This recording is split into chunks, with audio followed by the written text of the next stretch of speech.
Bonjour à tous, bienvenue sur ce format replay, un format dans lequel je vous invite à découvrir un ancien épisode du podcast, un épisode qui a déjà été diffusé il y a plus ou moins longtemps. Si vous l'avez manqué, vous le découvrirez, et si vous l'avez déjà écouté, vous pouvez le réécouter. C'est un épisode souvent qui a eu beaucoup de succès à sa sortie, ou qui n'a pas eu le succès qu'il méritait d'avoir, parce que le podcast était peut-être moins connu à l'époque aussi, et que je vous propose de réécouter ou d'écouter aujourd'hui. Sans plus attendre, je vous laisse avec l'introduction habituelle, et dans la foulée, l'épisode et la rediffusion de celui-ci. Voilà, merci beaucoup, à très vite sur le podcast. Ciao, ciao.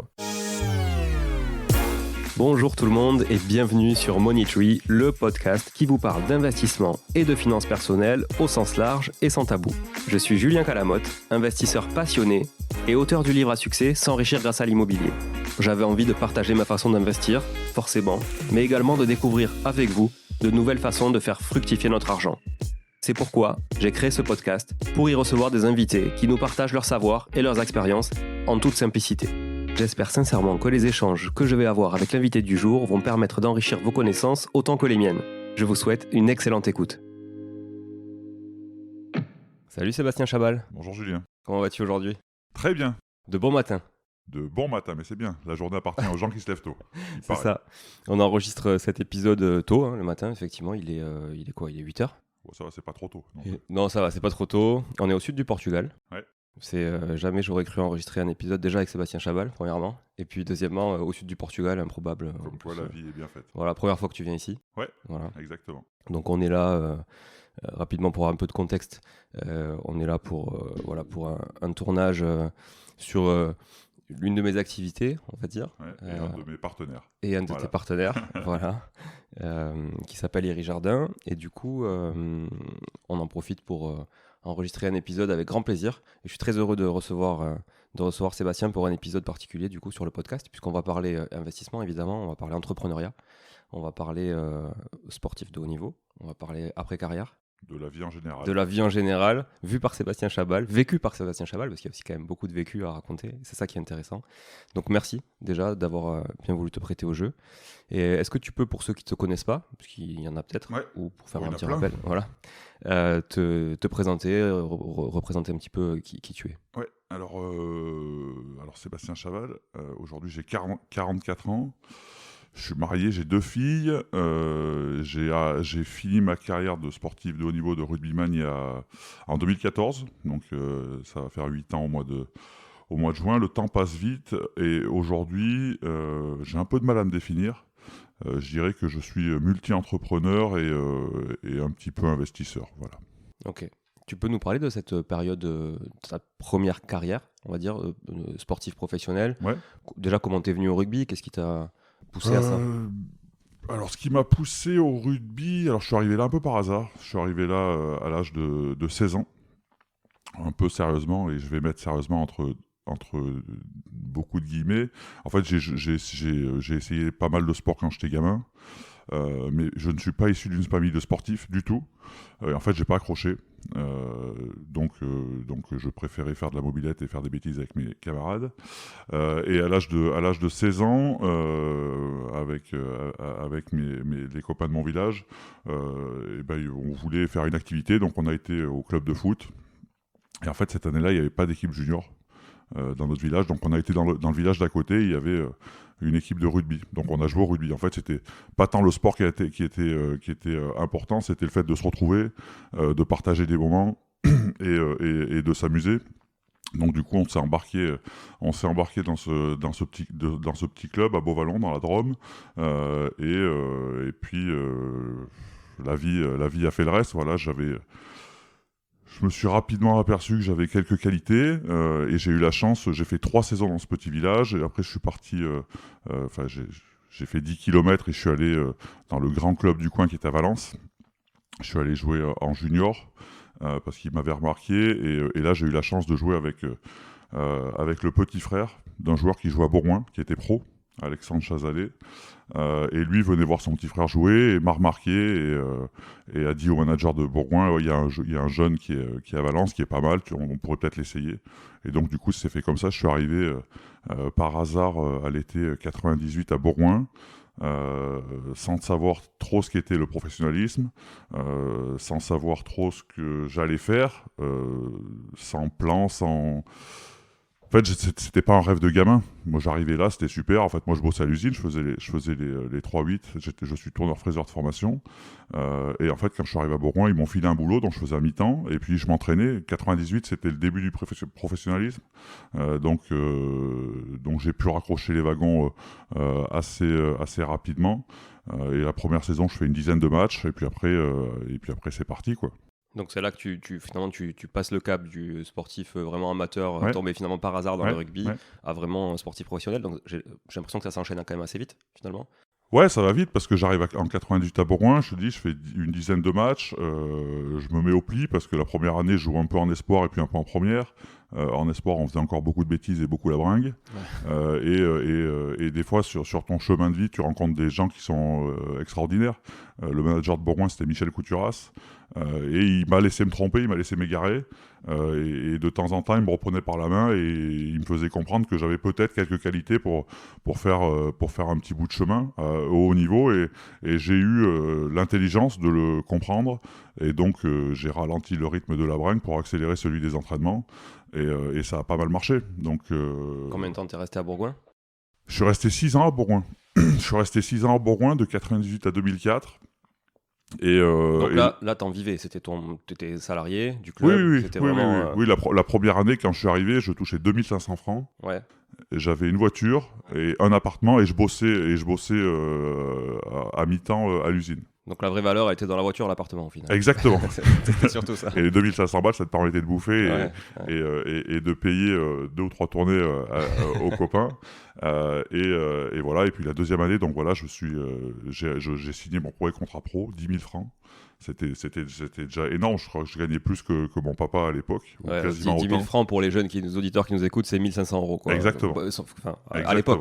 l'époque, c'était peut-être un peu plus. Avec Ouais, ça fait à peu près ça, quoi. Ouais. Donc voilà, et puis après c'est enchaîné. Donc moi, en 2000, je commence en équipe de France. Là aussi un peu par hasard, parce que j'avais certainement fait des choses assez bien sur le terrain, mais encore une fois, moi l'équipe de France c'était loin de moi. C'était pas une volonté de ta part en fait. Non, mais je connaissais même pas tous les joueurs Ouais. de l'équipe de France. Donc je me rappelle être arrivé, c'était pas Marcoussis à l'époque, c'était au Château Ricard.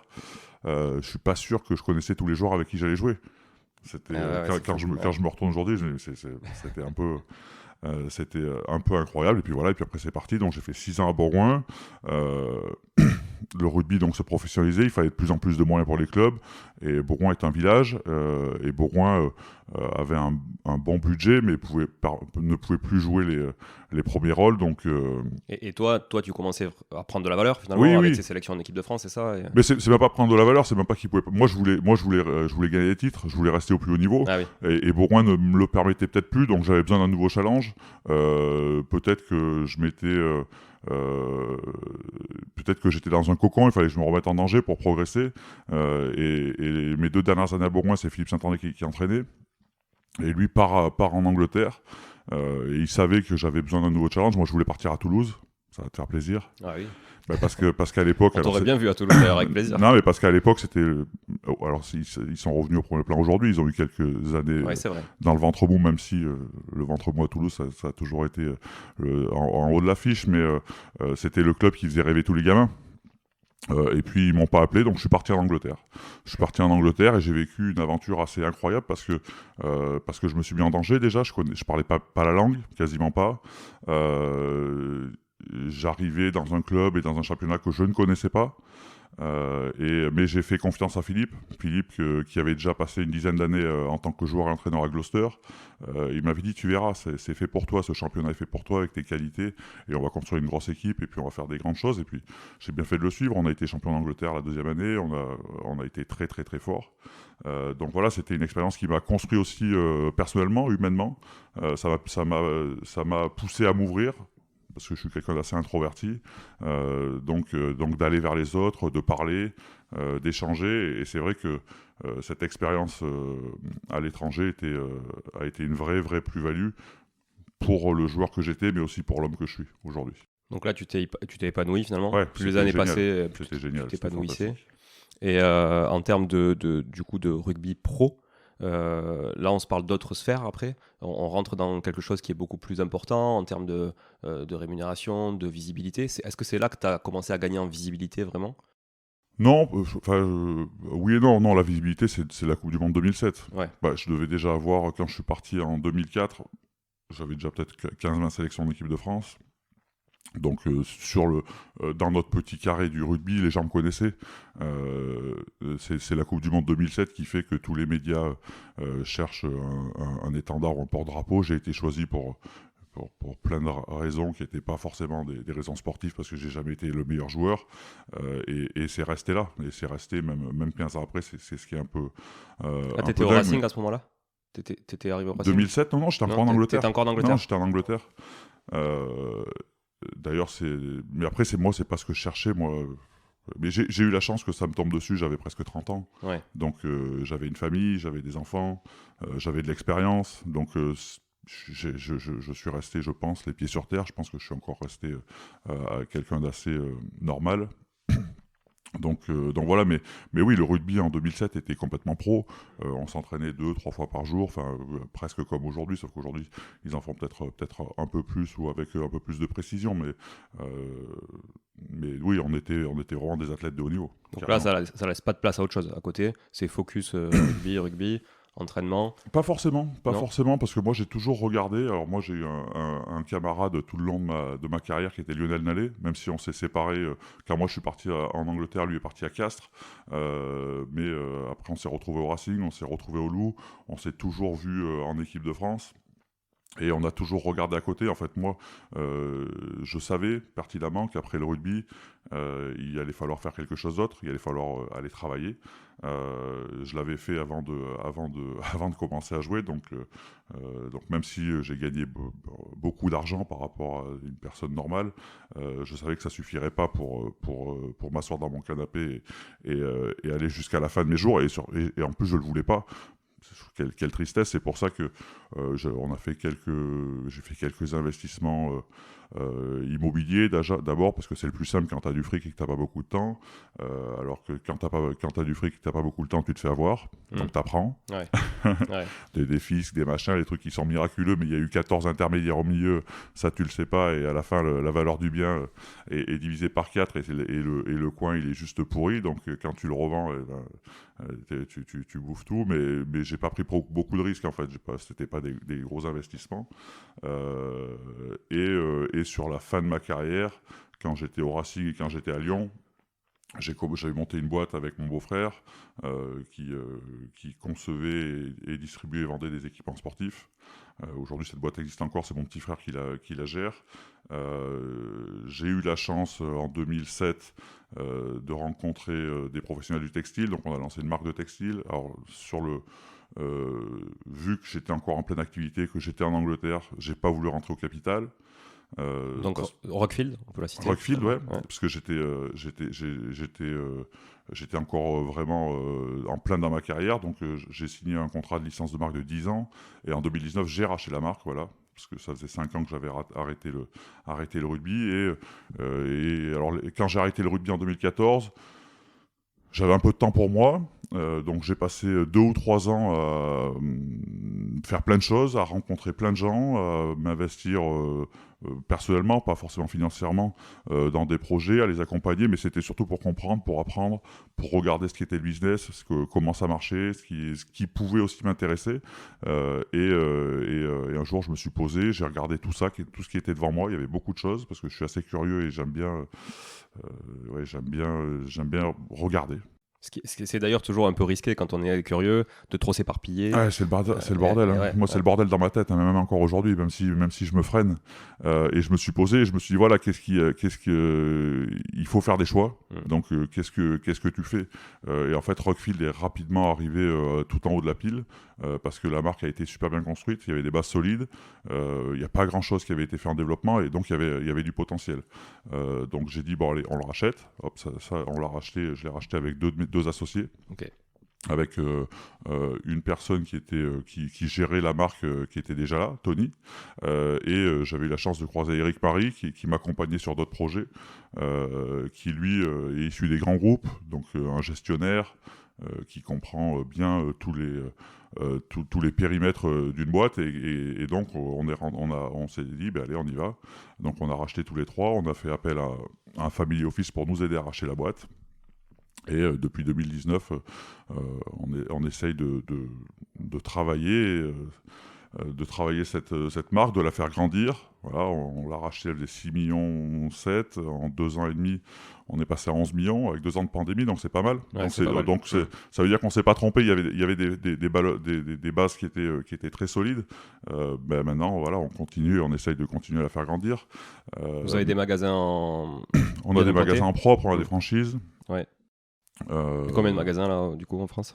Alors nous, on a 5 magasins en propre, ouais. On a 15 franchises aujourd'hui, on va en ouvrir 5 ou 6 cette année, et on a à peu près entre 350 et 400 revendeurs. Okay. C'est des magasins multimarques, généralement de centre-ville ou de périphérie. Et en ligne, vous faites un peu de business, ou c'est comme les enseignes un peu retail, toujours 5-10% du chiffre, ou vous faites plus que ça en ligne? En ligne, on est assez fort, ouais. En ligne, on fait 30% à peu près de notre chiffre d'affaires, donc c'est beaucoup. Ouais, c'est beaucoup. Mais notre stratégie... alors on parle d'omnicanalité, mais généralement quand on parle d'omnicanalité, c'est le web qui est vraiment au centre et qui tire. Nous, le web est au service de nos magasins multimarques. On a vraiment une stratégie qui les aide et nous, vu on est plutôt bon, enfin Tony est plutôt bon sur le web, ça nous sert à écouler un peu la cam que nos clients en B2B n'ont pas vendu en fin de saison. Donc en fait on se sert de ce système pour pouvoir faire grandir Rockfield et que personne ne soit lésé en fait. Et aujourd'hui aucun de nos clients ne se plaint de notre site internet, ce qui est souvent le cas. Il y a souvent une opposition entre le web et les revendeurs physiques, et aujourd'hui on a réussi à faire quelque chose qui fait que tout le monde se sert. Ça, c'est un sujet intéressant ce que tu dis, parce que, bon, comme tu le sais, j'ai un autre podcast qui traite du monde de la franchise, donc je rencontre des réseaux de franchise, et souvent, le nerf de la guerre, il est là. C'est est-ce que le site cannibalise le business des magasins, ou est-ce qu'il appuie le business des magasins, ou est-ce qu'il leur donne du business incrémental, et quel est le modèle économique qu'il y a derrière. Et c'est vachement important, en fait, d'avoir un modèle économique clair là-dessus, si tu veux embarquer tout un réseau vers le même endroit. Et bon, voilà, t'as été capitaine d'équipe, je le sais.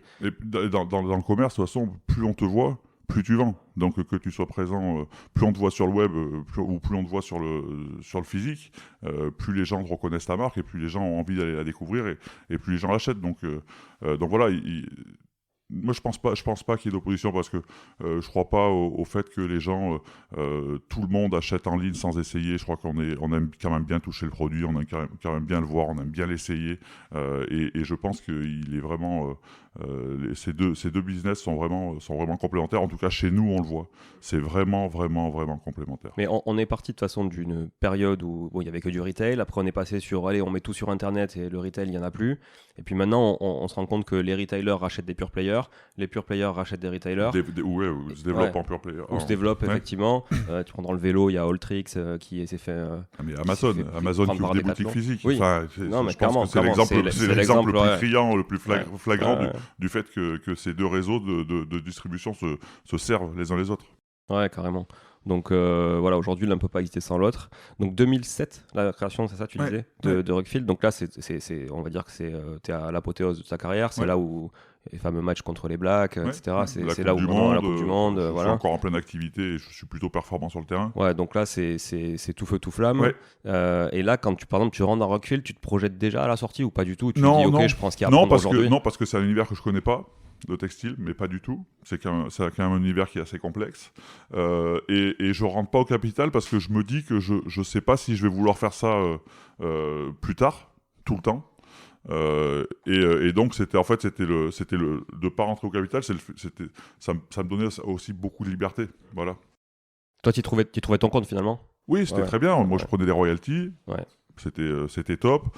J'avais mon mot à dire, qui n'était pas toujours écouté. D'ailleurs, c'est aussi pour ça que j'ai racheté la boîte, parce que je voulais vraiment plus mettre mon empreinte autant sur l'aspect business, sur l'aspect collection, mais aussi surtout sur l'aspect RH. Voilà. Moi, les hommes sont très importants pour moi, et c'était pas forcément la priorité des propriétaires d'avant, parce que c'est ce que je dis à tout le monde. Nous, on a un management qui est plutôt vertical et pas horizontal. Je crois que ça c'est aujourd'hui tout le monde le comprend, mais les uns sans les autres, on n'est pas grand-chose. Enfin, moi, j'ai grandi sur un terrain de rugby et c'est le sport qui est le plus criant ou le plus parlant. Voilà, si les gros font pas le boulot, les trois quarts n'ont pas de ballon, ils marquent pas, et si les trois quarts marquent pas, les gros gagnent pas les matchs. Si on peut résumer ça comme ça, et je crois que dans une boîte c'est pareil. Alors c'est sûr, il y a des gens qui doivent prendre des décisions, qui ont des responsabilités parce qu'il faut faire des choix, et quand il faut faire des choix, il faut qu'il y ait des personnes qui les fassent. Mais on voit que dans une boîte, quand il manque un maillon ou un élément, tout se grippe ou tout s'arrête. Donc ça, moi je fonctionne vraiment comme ça. Il n'y a pas de personnes qui sont plus importantes que d'autres. Tout le monde est important et tout le monde est primordial et capital dans notre équipe. Et ça, tu t'en es rendu compte, j'imagine, au fur et à mesure que tu gagnais en maturité aussi sur ces terrains-là, les terrains de l'entrepreneuriat, les terrains du business. Je m'en suis rendu compte. Non, mais je m'en suis rendu compte sur le terrain de rugby. Enfin, c'est ce qui m'a construit, c'est ce que je te disais, tu vois, ma période en Angleterre, le fait de s'ouvrir, de parler, de pas avoir d'a priori, parce que quand on dit tu vas jouer chez les roast beef, dans le rugby, il y a quelques animosités, quoi. Et moi, quand je suis arrivé à Sale, le deuxième match, les supporters, déjà c'est des supporters, en France je pense qu'on a plus de spectateurs, ont tous le maillot et chantaient la Marseillaise. Ah ouais. Tu dis putain, on m'avait dit que je partais chez les cons, et en fait ces mecs sont géniaux. Après, ils ont une mentalité différente, hein, et dans le business, ils ont une mentalité qui est différente. Mais quand ils sont attachés à leur club, ils sont attachés à leur club. Voilà, que ça marche pas, ils chantent, ils te supportent, ils te poussent. C'est un peu moins notre mentalité en France. C'est vrai. Et donc voilà, mais c'est toutes ces expériences de sport qui m'ont fait comprendre que ce que je t'ai dit, c'est qu'on est tous importants, on a tous une place. Juste pour la petite anecdote, en fait, moi quand je joue en France, en fait, moi je suis pas endurant.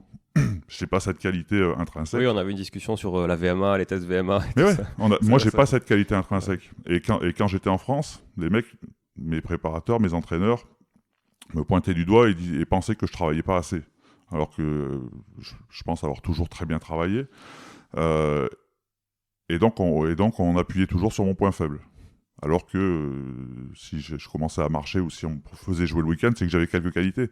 Et quand je suis arrivé en Angleterre, très rapidement, le préparateur physique m'a dit, il m'a dit, on va faire comme ça, on t'a pris parce que tu avais cette qualité, t'es fort, t'es rapide, t'es puissant. On sait que t'es pas endurant, mais c'est pas grave. On sait que tu l'auras jamais, que tu seras jamais au niveau des autres, du top du troisième ligne, mais à côté de toi, le 6 et le 7, ils peuvent jouer pendant 4 jours, ils peuvent courir pendant 4 jours. Donc c'est une somme en fait, c'est une somme de force, c'est une somme de faiblesse, et il faut essayer de faire la moyenne la plus élevée possible. Putain, mais le jour où il m'a dit ça, mais ça m'a enlevé une chape de plomb. Mais un truc, il valorise tes qualités. Alors qu'en France, on appuie souvent sur tes points faibles. En fait, c'est la mentalité nord-américaine et anglo-saxonne. Typiquement, on t'encourage quoi qu'il arrive. Bien sûr. Quoi qu'il arrive, et on appuie sur. Et on sait pourquoi t'es là. On t'a pris, c'est pour tes qualités, on t'a pas pris pour tes défauts. Ouais. Sinon, c'est complètement con. Mais quand on te le dit, que t'es encore un gamin, tu vois, j'avais 25 ans, 26 ans, enfin, je sais plus. Mais quand on te le dit, alors que ça te ronge le cerveau, parce que quand t'es en France, on t'appuie tout le temps dessus. On te dit que tu travailles pas assez, il faut que tu travailles plus. Et là, c'est incroyable. Donc, c'est vrai qu'aujourd'hui, dans la boîte, moi, c'est ce que je dis. Je dis, on vous prend à des postes parce que vous aimez faire des choses, parce que vous avez des qualités pour certaines choses. Il y a des choses que vous aimez pas faire, mais dites-le. Dites ce que vous aimez faire, dites ce que vous aimez pas faire. Alors, vous n'allez pas faire que du bon. C'est pas possible dans la vie, ça marche pas comme ça. Mais on essaye d'équilibrer un maximum et de vous faire ce pourquoi vous aimez, ce pourquoi vous êtes bon. Et voilà, on essaye de fonctionner comme ça. Ok.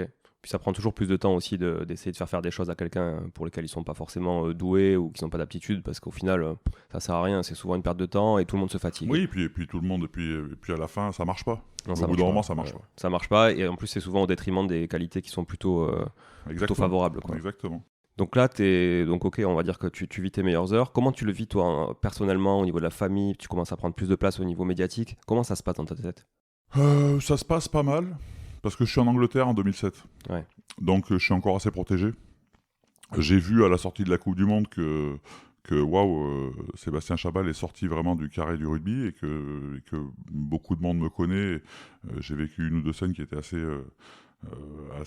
dingues. mais Comme quoi, par exemple? non, mais parce que quand on a fini la Coupe du Monde, moi je suis rentré chez moi, j'ai voir ma famille, et donc bon, je passe 2-3 jours dans la Drôme, et on va faire les magasins avec mon épouse. Et là, d'un coup, devant le magasin, mais 100, 200, 500 personnes. Ah ouais. Et là, tu te dis, ok, je comprends. Et là, tu dis, comment je vais m'expliquer? Et tu dis, ah ouais, ça fait, il y a quelque chose qui s'est passé, quoi, même si je l'avais vu. Mais je pensais, comme un peu tout le monde, qu'à la fin de la Coupe du Monde, hop, fini, on ferme le rideau et c'est terminé. Et la vie allait reprendre comme avant. Et ben non, c'est pas ce qui s'est passé. Donc le fait d'être en Angleterre, ça m'a quand même fait beaucoup de bien. Ça m'a protégé. Et après, comme je te disais, j'avais une certaine maturité. Voilà, j'avais 30 ans en 2007, donc voilà, j'avais un peu d'expérience. J'avais ma femme et mes filles. Elle le vivait bien, elle? Non, pas très bien. Ouais. Non, mais moi non plus. Hein. Enfin, je le vivais pas très bien. Je le prenais parce que de toute façon, je pouvais pas faire autrement. Les gens, dans leur immense majorité, sont bienveillants, sont gentils. C'est juste que quand t'es en famille, des fois, t'aimerais bien être un peu tranquille, même s'ils te viennent juste te demander une photo ou un autographe. Ça peut vite être un peu intrusif. Oui, et puis la personne qui le fait, elle, c'est un acte, mais oui, toi, tu prends le cumul de toutes les personnes, quoi. C'est ça. Au bout d'un moment, tu t'arrêtes jamais. Donc non, je l'ai pris comme c'est venu, en fait. J'ai essayé de le gérer au mieux, en me protégeant, en nous protégeant, et en essayant de rendre un peu à ce public qui était là, qui nous a soutenus, et sans qui on n'existerait pas. Donc voilà, j'essaye de faire cet équilibre, même encore aujourd'hui. Alors après, moi, je suis quelqu'un qui aime bien être chez moi. Je suis assez casanier, donc ça va. Avec le temps, on s'adapte. Et là, donc du coup, comment tu exploites cette image? Est-ce que c'est des propositions qui arrivent à toi à ce moment-là? Ou est-ce que c'est toi qui vas les chercher? Comment ça se passe? Est-ce que tu te dotes d'un agent qui vend ton image? Ouais, alors quand c'est arrivé en 2007, ouais, c'était un peu tout nouveau pour moi, même un peu dans le rugby en général. Il y avait eu Fred Michalak en 2003 qui avait eu un peu ça. Là, ça me tombe dessus, donc ouais, je prends une agent, la sœur de l'attaché de presse de la Fédé, qui faisait ça. Donc elle gère un petit peu, mais parce que c'était que des appels entrants en fait. Parce que moi je voulais pas faire ça, moi j'étais sportif de haut niveau et je voulais continuer à jouer au rugby sans que ça me pollue. Donc elle a fait un peu ça, elle m'a escroqué, elle m'a piqué 500 000 balles. Donc aujourd'hui je gère ça tout seul. Ouais, Je gère ça très bien. La vie est plus simple comme ça même. Ouais. Parce que c'est vrai que je pensais que ça allait me protéger. Alors je parle même pas du fric, ça c'est une mauvaise aventure. Vu que je veux pas faire ça, que je voulais pas faire ça et que je cherche pas à faire ça, c'est plus facile quand les marques rentrent, quand les sollicitations arrivent, c'est plus facile de les traiter directement. Ça va plus vite, tu peux te dire les choses plus franchement, plutôt que de passer par un agent qui va essayer peut-être d'en rajouter ou de te protéger un peu plus. Et puis après, non, voilà, c'est soit tu es content de faire quelque chose ensemble, tu te le dis, tu passes une heure ensemble. Je crois que tu étais là quand on a discuté la première fois sur le partenariat avec Iri Jardin, ou soit tu le fais pas. Voilà, et puis après c'est fait, on te sape dans la main et on y va. Oui, il y a cette recherche aussi de lien et de sens dans le partenariat et pas forcément de business, quoi. Non, parce que si je voulais en faire un business, je prendrais quelqu'un et je pourrais gagner beaucoup plus de fric. Mais c'est pas ce qui m'intéresse parce qu'on construit rien avec ça. Enfin, je construis pas mon futur. Ça, de toute façon, on le voit, ça s'éteint petit à petit et c'est très bien. Il y a des jeunes qui vont prendre la place et c'est très bien. C'est pour ça qu'à côté, moi, je construis des business, des vrais business. Même si on peut imaginer que c'est un vrai business, que ça me rapporte quand même pas mal d'argent. Des vrais business qui racontent quelque chose, qui construisent quelque chose, qui sont durables, qui sont pérennes. Voilà, c'est avec Rockfield, avec 2-3 autres trucs que je fais. On va s'en parler si tu veux après. Ouais. Ça, c'est intéressant. Mais voilà, donc je le gère aujourd'hui. J'ai des appels entrants, je rencontre des gens. Ça passe pas. C'est même pas une question d'argent. Forcément, à la fin, il y a une question d'argent, mais c'est pas la priorité. Je signe des trucs pour pas grand-chose, où je donne beaucoup de temps et d'images, et je signe des choses pour beaucoup d'argent, où je donne pas grand-chose. Donc c'est vraiment... il n'y a pas de vérité. Voilà. Ok. Donc là, quand est-ce que tu arrives au Racing, du coup? Je suis arrivé au Racing en 2009. 2009. Ouais. Donc là, juste après Sale, tu arrives au Racing, c'est ça? Donc c'est le Racing qui vient te chercher? Alors moi je voulais rentrer, et là par contre j'ai toujours eu un agent pour les clubs. Ah ouais, ok. Parce que c'est différent. Négocier avec ton employeur, je trouve ça plus compliqué. Et puis eux sont au courant de ce qui se passe sur le marché, de ta valeur. J'aurais peut-être pas réussi à me vendre aussi bien que ce qu'il a fait. Comment ça marche d'ailleurs ça peut être intéressant pour les auditeurs de savoir est-ce que l'agent il va te chercher la meilleure offre, est-ce qu'il quand même considère vraiment toi ce que tu recherches aussi parce qu'il y a des clubs où peut-être tu n'as pas envie d'aller, parce qu'il y a des gens avec qui tu n'as pas envie de jouer. Oui, il t'écoute, puis après il écoute le marché. Et moi je lui avais dit Pascal, j'irai jamais à Paris quand je suis rentré d'Angleterre. Ah ouais. Donc c'est pour Paris, tout club confondu. Je lui avais dit Paris. Ouais. Parce que le Racing était encore en Pro D2, il montait. Donc je lui ai dit, moi je veux pas aller à Paris parce que je voulais pas aller dans une grande ville, parce que je voyais un peu, moi j'avais plutôt le côté du Stade Français où c'était compliqué, il s'entraînait à droite, à gauche, donc je voulais pas ça. Et j'ai signé à Paris. Donc comme quoi, il faut jamais dire jamais. C'est lui qui t'a convaincu au final. C'est lui qui t'a amené les arguments, qui t'a convaincu. C'est lui qui m'a convaincu. Ouais, il m'a dit voilà, c'est pas Paris, c'est la banlieue déjà. Pour ceux qui connaissent Paris, le centre d'entraînement était à Antony. Les joueurs vivaient plutôt à Antony ou à Sceaux. Sceaux, c'est plutôt un truc assez privilégié, assez canon, avec un immense parc. Donc c'est pas la vie Paris, c'est la vie d'un village. Et donc voilà, il m'a dit va aller voir, va les rencontrer, tu verras. Et oui, effectivement, j'étais pas loin d'être comme à Bourgoin. Et à chaque fois, ta famille te suit ? Oui, bien sûr. Oui, bien sûr. Oui, bien sûr, il y a pas de. Dès le premier mois, vous emménagez ensemble. Ah oui, il y a pas de sujet. Il y a pas de sujet. Quand on est parti d'Angleterre, moi j'avais des propositions pour partir au Japon et en Afrique du Sud, parce qu'en fait tu pouvais faire les deux pays, les deux championnats quasiment sur une année. En décalé. Ouais. Et mon épouse a pas voulu. Avec les filles, elle m'a dit non, la petite est petite. Le Japon, il y a que des tremblements de terre, donc. Tsunami. non mais c'est ça, oui. Non mais c'est vrai, ça a été un peu ça, et elle voulait rentrer en France, donc du coup on l'a pas fait. J'aurais adoré vivre cette expérience, partir 1 an ou 1 an et demi et faire et vivre une aventure en Afrique du Sud et au Japon. Ça s'est pas fait, c'est pas grave. J'ai vécu un super moment au Racing, mais ça s'est pas très bien terminé. Donc voilà. Ok. Et Racing, du coup, tu termines en quelle année ? Racing, je fais 2009-2012, je me fais virer au milieu de la dernière saison, parce que j'étais plus en accord avec le manager, donc le président a tranché. Il n'a pas voulu donner le pouvoir au vestiaire, donc c'est moi qui suis passé à la trappe au mois de février, je crois bien. Okay. Et Pierre Barbizier a laissé sa tête à la fin de la saison. Okay. Donc voilà, il n'y a pas eu de gagnant. Voilà. Chacun était logé à la même enseigne. Et là, à ce moment-là, comment ça s'est construit ton patrimoine à ce moment-là ? Est-ce que tu avais déjà anticipé l'après-carrière ? Tu commençais déjà à en voir le bout ou... Alors je regarde, comme je te dis, je regardais. J'avais pas beaucoup de temps pour le faire non plus, donc je regardais. Je commençais à me douter que Rockfield, que j'allais racheter Rockfield, sans en avoir la certitude, mais de par ce qui se passait dans la boîte et de par comment elle était managée et gérée, surtout humainement, j'étais plus du tout en ligne. Donc il y avait un vrai problème qui faisait que c'était soit j'arrêtais ou soit je continuais. Et après, j'avais la chance d'avoir gagné un peu d'argent, de continuer d'en gagner en vendant mon image, donc de ne pas être pressé. Et ça, c'est un vrai luxe. Ouais. Le fait de ne pas être pressé, c'est ce que je disais. Quand j'ai arrêté ma carrière, j'ai passé 2 ou 3 ans sur mes économies, à regarder, à prendre le temps, et ça c'est... Oui, finalement, tu avais déjà créé une partie d'une richesse, après il suffisait de l'arbitrer, de l'investir... d'essayer de l'investir correctement. Donc voilà, et je suis arrivé... j'ai eu un ou deux sujets immobiliers assez gros. Tu peux nous donner un exemple ? C'est intéressant d'avoir des chiffres. Ouais, moi je suis de Valence, et il y avait un sujet en entrée de ville, un petit retail park, qui était, on va pas dire abandonné, mais pas loin. Pourtant, entrée de ville, sortie d'autoroute. Avec des belles enseignes ?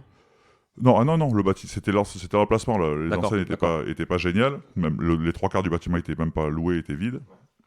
Et là, du coup, j'ai croisé un marchand de biens, un promoteur, qui faisait ça tout seul. Et du coup, on s'est associés. Parce qu'il y avait 30 000 mètres carrés à développer derrière. Ah ouais. Donc je suis parti sur un gros sujet. Ouais, sur un des premiers sujets immobiliers. Un gros bout, ouais. Et en fait, on a monté tout le projet. Ça s'est pas fait parce que y avait des réseaux, notamment de gaz, qui passaient dessous le terrain. Et financièrement, économiquement, ça passait pas. L'économie le modèle économique était pas là. Et donc, du coup, moi, j'ai racheté le bâtiment. Enfin, on avait déjà racheté le bâtiment, donc moi j'ai racheté le bâtiment, je l'ai réhabilité, et aujourd'hui il y en a à peu près 4500 mètres carrés de commerce. Ok, donc Ouais. là, tu as mis des enseignes dedans. Là j'ai mis des enseignes, on est en train de construire la dernière tranche, parce qu'il y avait le SAV d'une grande marque d'électroménager que je ne citerai pas, qui était là, à qui appartenait le bâtiment historiquement, qui avait encore son SAV, ça n'avait plus de sens. Donc on les a déménagés, j'ai acheté un autre bâtiment ailleurs, dans une zone artisanale. On a retapé le bâtiment pour eux, on les a installés là, et du coup, là, on est en train de voilà, les travaux de la dernière tranche, on refait 600-700 mètres carrés en attaqué, vont être livrés cet été. Donc là, 4500 mètres carrés, Ouais, c'est ça? à peu Ok. près. On se parle de quoi en termes d'enveloppe à peu près, en termes de montant d'investissement global, quand tout finit? En montant d'investissement global tout fini, on doit être à 5 millions à peu près. Ouais, donc déjà, tu capitalises quand même, tu commences à capitaliser déjà pas mal, Ouais, finalement. ouais. Tu vas chercher du levier, j'imagine, au bien niveau sûr. de la banque, Ah oui, bien forcément. sûr. Ah Voilà. oui, oui. Donc intéressant. C'est quoi les ratios d'apport qu'on te demande à peu près là, sur ces projets-là? Les ratios d'apport, alors ça, parce qu'on a acheté le bâtiment en 2015 et en 2016, le bâtiment, on a dû apporter, putain, c'est loin, j'ai fait plein de bêtises entre-temps. On a dû apporter 10 ou 15%, Ouais, ok. pas plus. Ok. Mais après, tu lèves la dette. Et sur un bâtiment, euh, on a acheté ça quand on a dû acheter ça à peu près 3 millions. Là, on a fait 1,5 million de travaux, on doit être à peu près 5 Ouais. millions d'investissement. Ouais, ok. Bon. T'as en tête le loyer? C'est quoi le rendement que t'as sur ce genre de projet? Je dois avoir 14% de rendement à peu près. 14% brut? Ouais. Ouais. Ouais, c'est bien. Ouais, c'est bien. Ouais, ça Ouais, tourne, c'est bien. ça tourne. Sans trop de vacances pour le coup? Vacances locatives, Non, zéro? aucune vacance. Ouais. Aucune vacance. Non, mais on en parlait hier, hein, tu me disais Ouais. que t'étais, l'immobilier commercial, Ouais. pour l'instant, tu touchais pas trop parce que la vacance te faisait peur. En fait, c'est la longueur des périodes de vacances qui me fait Ouais. peur, surtout. Et puis ça peut faire des gros budgets. Voilà, c'est ça. Parce que moi, j'ai des gros bouts, j'ai des mecs qui ont 600, 700, 800. Donc c'est vrai que quand ils partent, Ouais. ça peut grincer un peu, mais quand tu as l'emplacement dans le commerce, ça reste pas longtemps vide. Franchement, nous, là, on construit un bout, on a des demandes de tous les côtés. Ouais, non, mais je suis complètement d'accord avec toi. Moi, c'est ce que je dis dans mon bouquin. D'ailleurs, on répète souvent hein, l'emplacement immobilier, mais c'est vrai en fait. Il y a que ça qui assure une liquidité. Ouais. Il y a que ça qui assure finalement une facilité de location aussi. Oui. Mais il n'y a que ça qui te permet d'être à peu près liquide, Ouais. que ça soit gros ou petit, parce que du fric, il y en a de partout. Ouais. Que ça soit que le sujet soit gros ou petit. Si tu as l'emplacement, tu trouveras un mec. Bon, peut-être qu'il va falloir que tu décotes un peu ton produit si tu as besoin de cash. Ou Ouais, pour mais plein de raisons, ça va sortir. Ça va sortir. Alors que si tu as un truc qui est super beau, super magnifique au fin fond de la Creuse, ou de l'Ardèche, parce que je vais pas me mettre les gens de la Creuse à dos, moi je suis ardéchois, donc ils m'en voudront pas, ça va être plus compliqué à sortir. Quand tu es en cœur de ville ou en entrée de ville, tu le sais très bien, on en parle, toi sinon tu l'as fait autour de Montauban, Toulouse, tu m'as dit. Non mais c'est clair.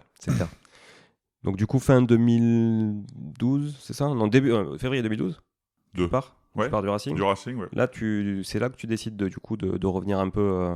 de revenir un peu pas loin de la maison? Bah du coup j'étais en fin de carrière et puis on s'est dit qu'est-ce qu'on a comme option.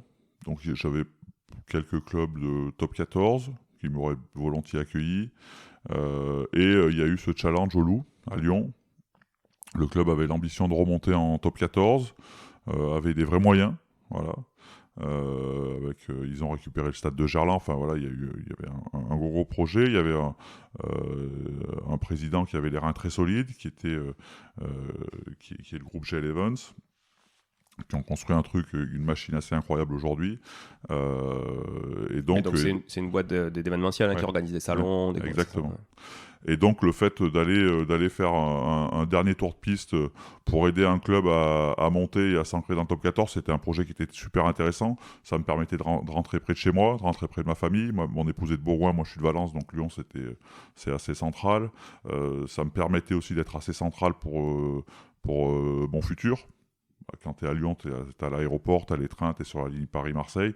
Donc c'était un bon compromis. Voilà. Donc j'ai passé 2 saisons assez riches. Voilà. La première où on avait des gros moyens sur le terrain et on s'est fait casser la bouche parce que la Pro D2 c'est compliqué.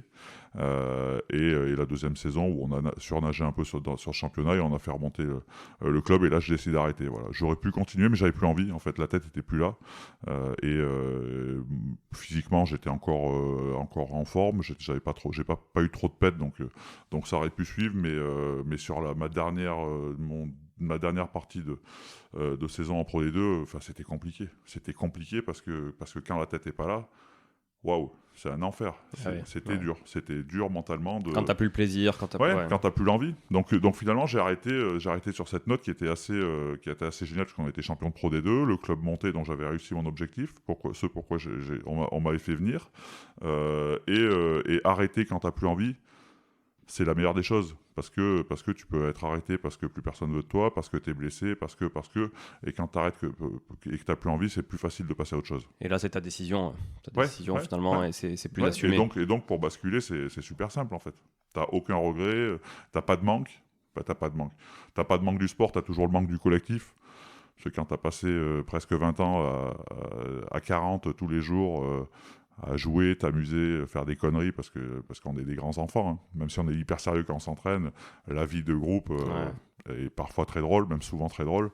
Ça manque un petit peu, et puis, mais après, la nouvelle vie est tellement passionnante que t'as même pas le temps de te manquer, quoi.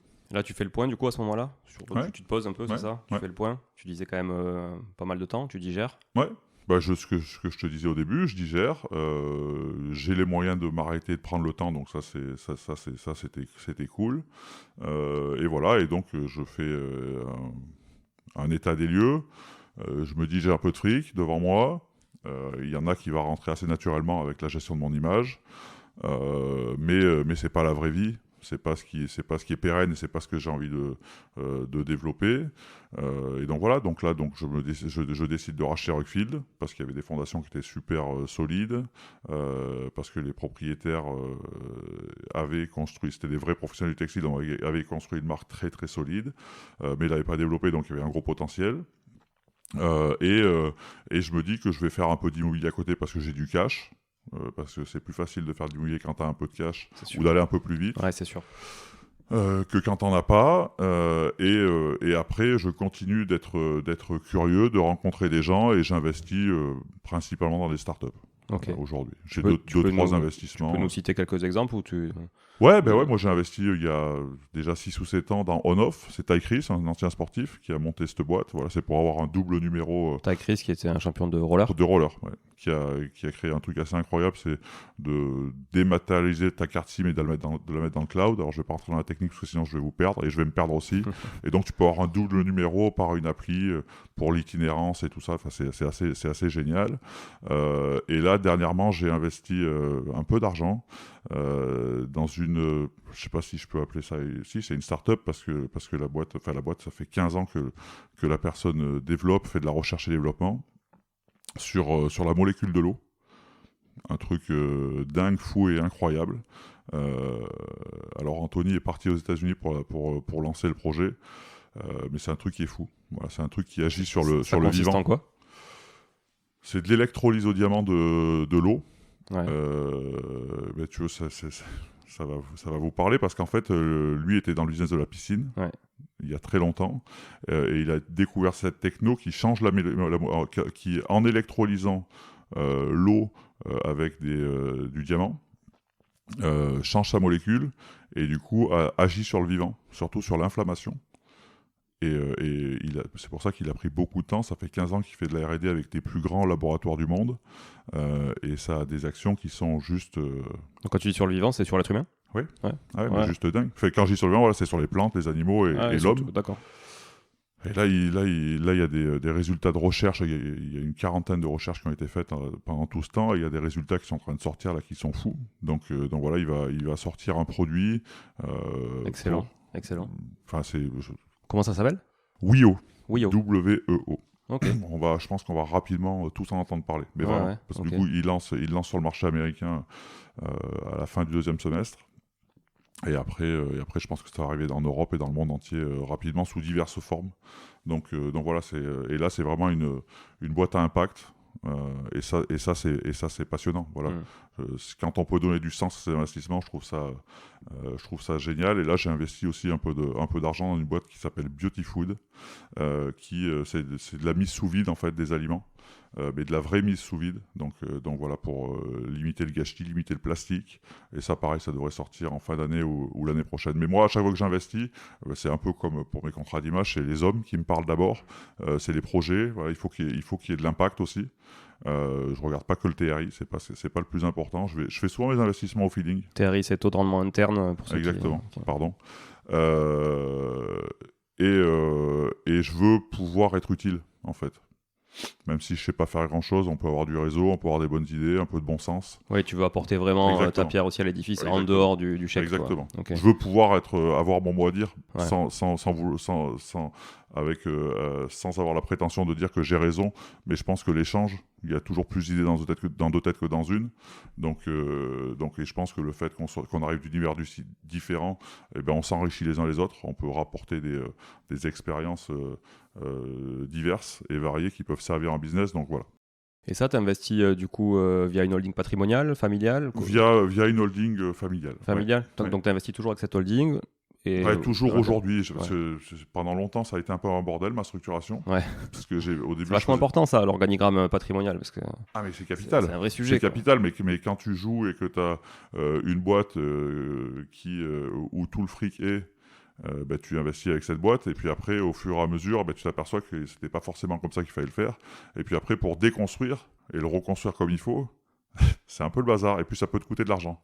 Donc c'est ce que j'ai travaillé avec mes conseils et mes avocats depuis 2 ans, et là je suis en train de finir d'organiser tout ça. Ouais. Donc tu confirmes que s'entourer de partenaires pertinents, c'est capital. Mais de toute façon, on peut... Le plus tôt possible. Le plus tôt possible, ouais. Le plus tôt possible, sans dire de travailler vraiment activement, mais d'aller rencontrer des gens dans ce métier, de leur proposer notre projet, enfin de leur exposer notre projet, et rapidement, ces gens-là si c'est les bonnes personnes, sont de très bons conseils, sont bienveillants et vont vous guider les premiers, et vous dire commence par construire comme ça, ce véhicule juridique prend plutôt cette forme, ça te permettra d'atteindre ton objectif, et tu ne seras pas freiné, ou tu n'auras pas tout à changer une fois que tu auras atteint une taille critique, ou une fois que tu veux aller faire tel investissement ou rentrer dans tel domaine. Donc oui, c'est capital de le faire, de le penser dès le début, même si tu ne mets pas tout en place. Voilà, mieux vaut prévenir que guérir. Okay. Je sais de quoi je parle. Non, mais je partage. je partage totalement. Après, on apprend aussi très vite de ses erreurs. Donc, l'avantage, c'est qu'on gagne du temps, des fois, finalement. Ouais. Mais on peut aussi en gagner en amont en évitant des erreurs. Et ça coûte beaucoup moins cher. Et ça coûte moins, c'est surtout ça coûte moins cher. Après, tous les frottements fiscaux peuvent vite te freiner et t'obliger à rester dans le schéma que tu avais. Parce que sinon, ça n'a plus de sens. Et donc, ça ne te permet pas d'être aussi... comment je pourrais dire... agile que ce que tu aimerais. Ouais, ok. Donc, immobilier. Ouais, un peu. Bon, l'image, ça, on va dire que c'est plutôt du business récurrent, mais tu peux pas construire un patrimoine là-dessus, c'est compliqué. Ça te sert à construire à côté. Donc quand tu me demandais combien d'apports il fallait, oui, voilà, ça va plus vite. Voilà. Ça va plus vite. C'est ton levier, quoi. Exactement. Immobilier, ok. Private equity, du coup, en direct. Ouais. Pas via des fonds, finalement, mais via une holding familiale. Après, j'imagine que du coup, tu as du placement sur des marchés financiers, etc. Ou non, là... Même pas trop ça. Non, t'es pas sur les marchés. Non, ça me plaît pas. Ok. Et puis j'ai pas trop de fric, j'ai pas trop de liquidité devant moi parce que j'ai investi beaucoup. Ouais. Donc voilà, tout est plutôt placé là. Crypto, tu t'es amusé un peu avec. Sur les crypto-monnaies, tu t'es amusé un peu avec, ou c'est pas tout ton univers, t'es pas. Non, j'aime pas quand je comprends pas. Alors en ce moment, je lis pas mal de trucs autour de la crypto, autour des NFT. Ça me titille un peu, mais c'est un truc qui est complexe. Ouais. Et justement, je devais avoir un déj avec un mec qui est très très calé en NFT. Voilà, il faut que je rencontre quelqu'un parce qu'au bout d'un moment, tu trouves toute l'info que tu veux.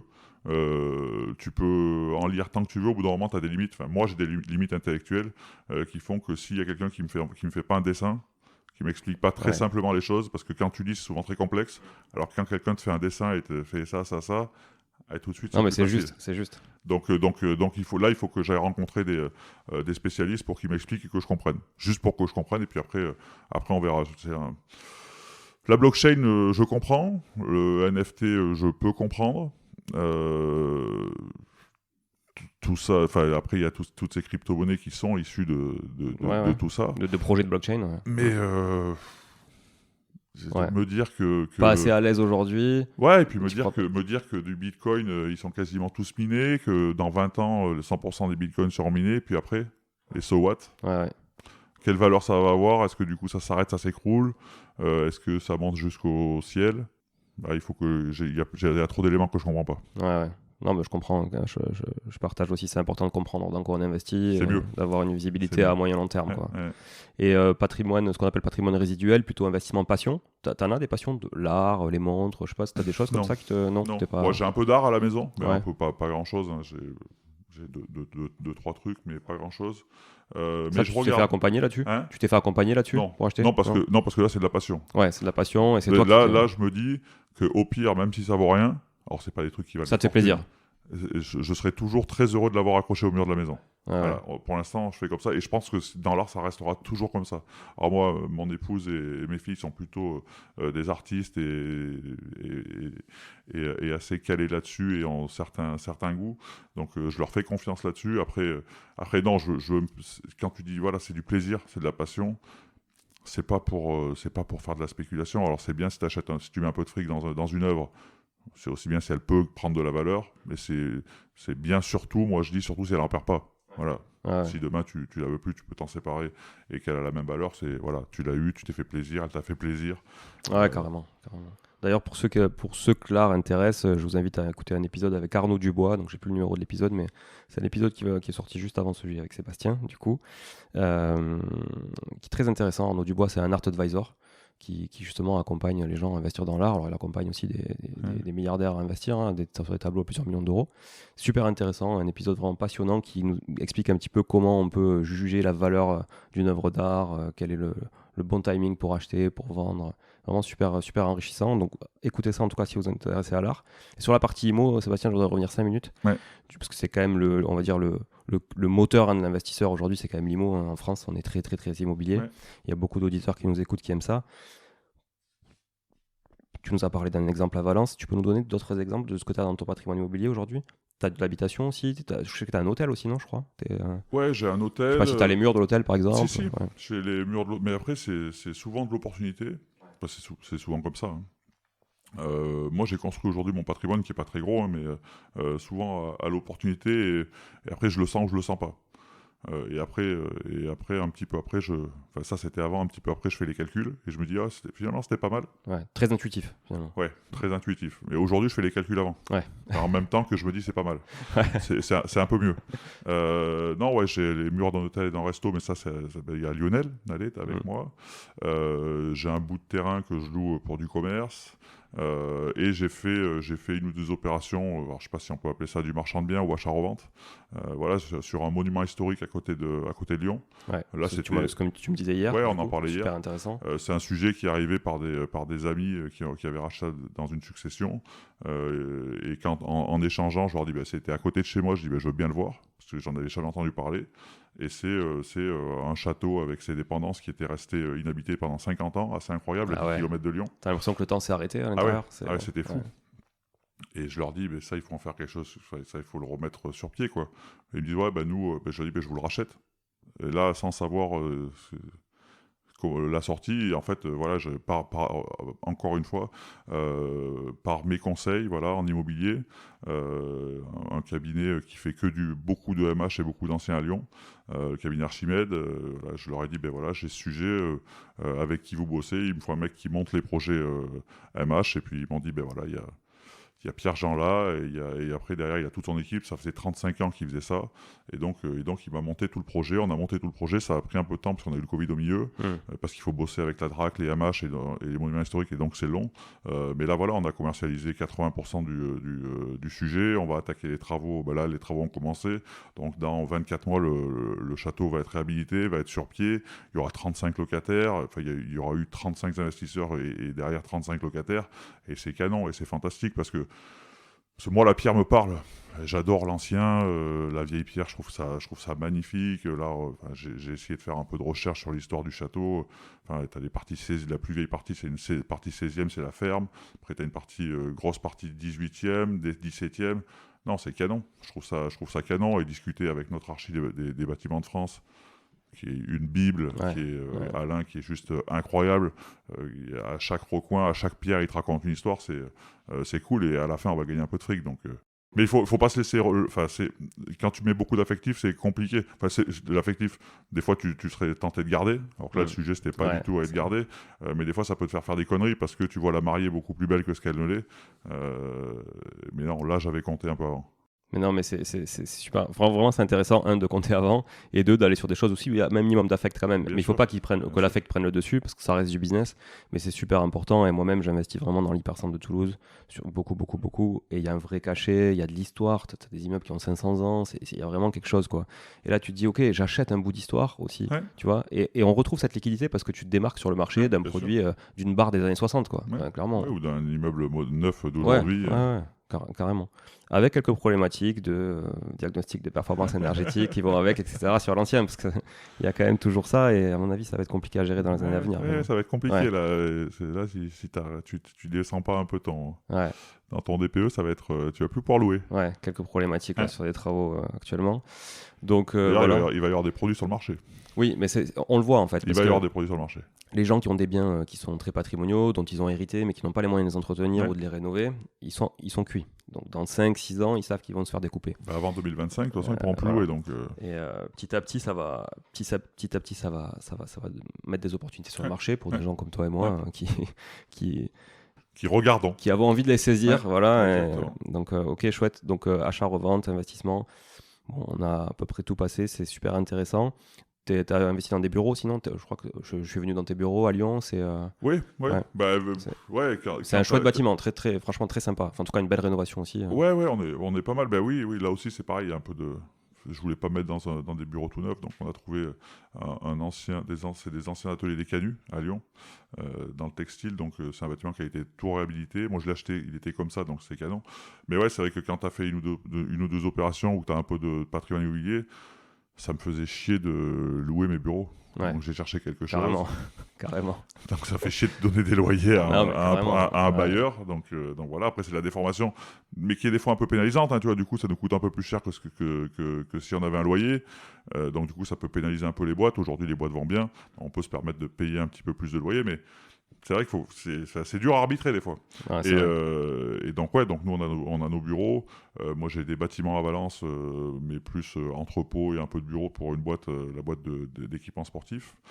Et là on va attaquer, je vais attaquer les bureaux de toutes mes équipes qui sont basées à côté d'Avignon, aux Angles. Donc on va construire un bâtiment de 1000 m². Donc voilà, j'étais le permis, tout est accordé. Les travaux devraient démarrer au mois de juin. Donc mois de juin, une livraison dans 8-9 mois. Okay. On a pris une méthode constructive assez rapide, Euromac. C'est comme des blocs à bancher en polystyrène et on coule un voile de béton au milieu. Donc déjà isolé par intérieur, extérieur. Comme les piscines Iribloc et les jardins. Mais c'est exactement. Donc isolé par l'intérieur, l'extérieur, des blocs qui doivent faire 35. On avait construit l'hôtel et le resto comme ça et je trouve que la qualité de l'atmosphère à l'intérieur, déjà des économies d'énergie. Isolation pas mal. Avec le polystyrène. C'est incroyable, c'est dingue. Et tu te sens bien dedans. Vraiment, tu as vraiment une atmosphère qui est canon. Donc, on construit des bâtiments comme ça. Donc, je suis assez content. Parce qu'aujourd'hui, mes équipes à Avignon sont un peu à l'étroit, dans 2 bâtiments qui sont à 100 mètres l'un de l'autre. Mais voilà, s'il y a pas... Ça ne crée pas cette cohésion d'équipe, même s'ils sont hyper soudés. Donc, combien d'équipes, là, du coup on se parle de combien en taille Aujourd'hui, j'ai à peu près 40 salariés. Voilà. Alors, tous ne sont pas... Il doit y en avoir une vingtaine à Avignon. Après, j'en ai une quinzaine dans les boutiques. Enfin, une grosse dizaine dans les boutiques. Et on est 7 ou 8 à Lyon. Ok. Donc, plus le parc de franchisés à gérer. Oui, mais après, c'est pas mes salariés. Oui, c'est pas tes salariés, mais du coup, ça. C'est aussi de la gestion. Ça fait un peu de monde. Il y a du service à délivrer, quoi. Mais après, moi, j'ai la chance, j'ai la chance d'avoir des équipes qui sont hyper autonomes, à qui je laisse beaucoup d'autonomie et de responsabilité, et aujourd'hui, ils me le rendent très bien. Donc, c'est ce qui me permet d'être vraiment au-dessus, de les accompagner, d'essayer de leur donner les moyens d'atteindre les objectifs de la boîte et d'atteindre leurs objectifs. Et de me laisser beaucoup de temps pour aller faire tout ce que je fais à côté. Voilà, moi, c'était important pour moi. Moi, faire du run, faire du quotidien, je ne sais pas faire, ça me fait chier. Donc, y a des gens qui le font très, très bien. Et aujourd'hui, moi, j'ai des équipes qui le font très, très bien et qui me donnent cette possibilité d'aller voir ailleurs. Un vrai sujet, la délégation. Un vrai sujet. Ah oui. Pour les entrepreneurs, très compliqué au début, la délégation. Et puis... oui, moi ça a été facile, ça a été très facile dès le début. Alors peut-être parce que j'ai racheté aussi, mon gros sujet c'est Rockfield. J'ai racheté une boîte qui était structurée avec des équipes. Et avec une des personnes à l'intérieur qui est aujourd'hui mon associé. Oui, il y avait déjà des décisions qui étaient prises au quotidien finalement. Oui, donc ça a été assez simple. Mais je pense que s'il avait fallu que j'y bosse à 100%, même à 200%, et que je fasse tout le quotidien, je suis pas sûr que je l'aurais. S'il n'y avait pas eu des équipes autonomes et sur qui je savais que je pouvais compter, je suis pas sûr que j'aurais fait l'opération. Ouais, voilà. Je comprends. Parce que j'ai besoin d'aller voir ailleurs. J'ai besoin de faire plein de choses. Mais je crois que j'ai un mec en face de moi qui est un peu pareil. Ouais, c'est ça. C'est toujours difficile de faire des choix. Bon, merci beaucoup Sébastien, c'est super enrichissant. Je pense que les auditeurs vont vraiment apprécier cet épisode. Je pensais pas t'avoir sur le podcast et franchement, j'en suis ravi. Donc vraiment encore merci. Je te le redirai mais encore. C'est le hasard. Voilà. Mais écoute, tu veux un petit mot de la fin pour donner des conseils à des futurs investisseurs ? Non, moi j'aime pas les conseils. Parce que je crois qu'on est tous différents, on a tous des envies différentes. Mais je pense qu'il faut savoir écouter les gens. Il faut savoir écouter les réussites et les échecs. Parce que c'est toujours, on en tire toujours quelque chose. Et je crois qu'il faut faire confiance à l'humain. La confiance n'exclut pas la surveillance et la veille, mais je crois qu'il faut faire confiance en l'humain. Okay. Voilà. Moi, je pars là-dessus. Alors, tu te fais avoir des fois, mais à la fin, normalement, tu t'en sors bien quand tu es bienveillant, quand tu es droit, quand tu es honnête. Voilà, avec le temps, t'apprends, tu vois plus rapidement les coups fourrés ou les gens tordus, mais je pense qu'il faut savoir, il faut donner, il faut garder cette confiance aux autres, en l'homme, et moi, je pars du principe que tout seul, on fait pas grand-chose. Voilà, tout seul, on a vite ses limites. Tu parlais de trouver les bons conseils pour chaque spécialité, c'est capital. On peut pas savoir tout faire.